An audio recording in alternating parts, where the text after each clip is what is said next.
طريقة عمل فرن أشوي عليه اللحمة والكفتة والفراخ والشيش طاووق.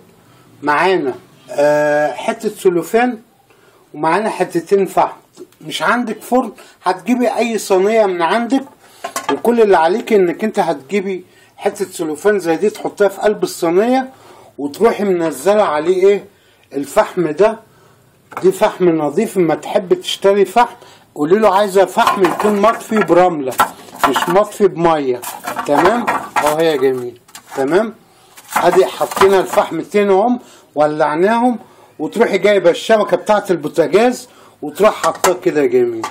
تمام طريقه جميله وحلوه. انا حبيت اديكوا خلفيه. دلوقتي هنولع الفحم واوريكم الطريقه. انا بولع الفحم اهو. الفحم لما بيبقى مطفي بالرمله بيولع معاكي بسرعه، لكن لو مطفي بميه بياخد وقت شويه. تمام انا ولعت الفحم وابقوا معانا كده. احنا ولعنا الفحم اهو، وادي الكفته او الشيش طاووق او الحاجه اللي انت عايزه تعمليها. كل اللي عليكي طبعا دي بعد ما بتصبعي الصابع دي بتدخليه التلاجة يقعد حوالي ساعة. اوعي تعملي صبعي ده وتنزلي كده على النار. تمام اهو يا جميل. بسم الله ما شاء الله. طريقة جميلة وحلوة اهو.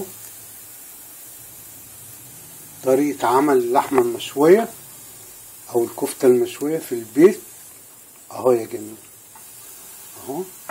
وتروح حاطة دي مثلا في النص كده واقلي واشوي براحتك يا جميل. طريقة جميلة وحلوة. معايا مثلا مية بصل بروح ايه منزلها كده امشيها بس بطرف اهو.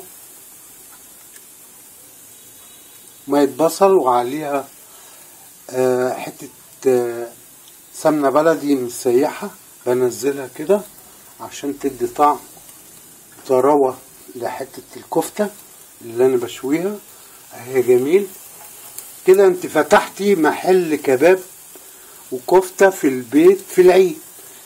الناس بتبقى قافلة وانت بيبقى نفسك تاكلي حتة كفتة مشوية، حتة لحمة مشوية. تقدري تعملي الحركة دي. مش هتكلفك اكتر حاجة 15 جنيه. تمام اهو يا جميل. والدخانة اللي طالعة دخانة خفيفة مش دخانة تقيلة. تمام اهو يا جميل. بسم الله ما شاء الله. طريقة جميلة وحلوة. تمام كل حاجة حلوة اهي. سمي واتكلي على الله وكل سنة وانتم طيبين.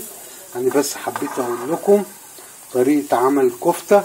لو مش نفسك تاكلي حتة لحمة مفرومة وعايزة تعملها كفتة في العيد الكبير اعملي الحركة دي. الشبكة بتاعت البوتاجاز وحتة ورق ألمونيا تحت في الصينية. عندك صينية قديمة مفيش مشكلة هتقدري تعملي كل حاجة نفسك فيها. تمام كده يا قشطة. يا رب تكون الحلقة عجبتكم وكل سنة وانتم طيبين. كنت اتمنى تكونوا معايا